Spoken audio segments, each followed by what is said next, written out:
เขาอุ้มแล้วไปก็เห็นกันบาดมืดคือพี่น้องเอ้ยโอ้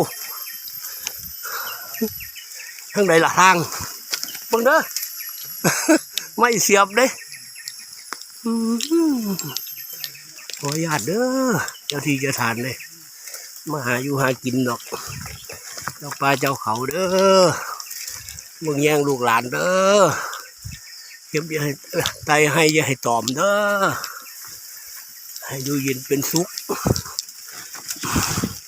กำลังขึ้นภูพี่น้องรอดป่าแล้วอยู่ในป่าดินี่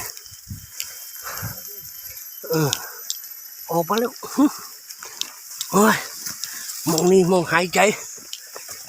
จังน้อยก็เด้อ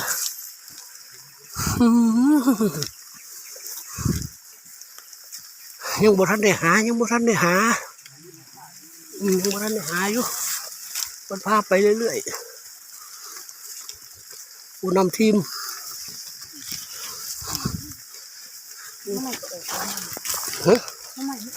ออกน้องไม่ก็ออก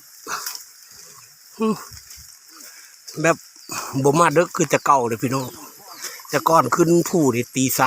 3เดี๋ยวนี้บ่ไหวบ่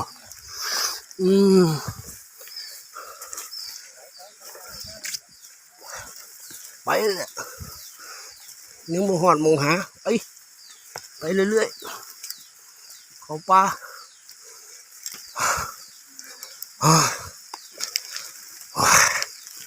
พลาดหินเจ็บหัวโคย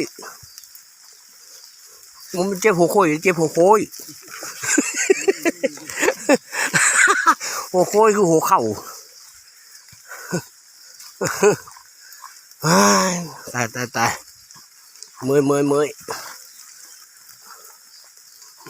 อ๋อดังไม่ได้ดิค่อยเว้าเบิ้งหัวรถอยู่ในดงไปที่นี่เฮ้ยมันไม่รอดบาดเนี่ยผู้งัวขึ้นล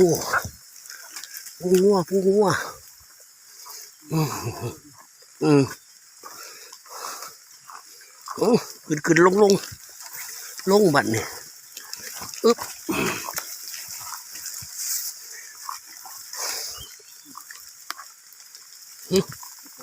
บุกปอมบ่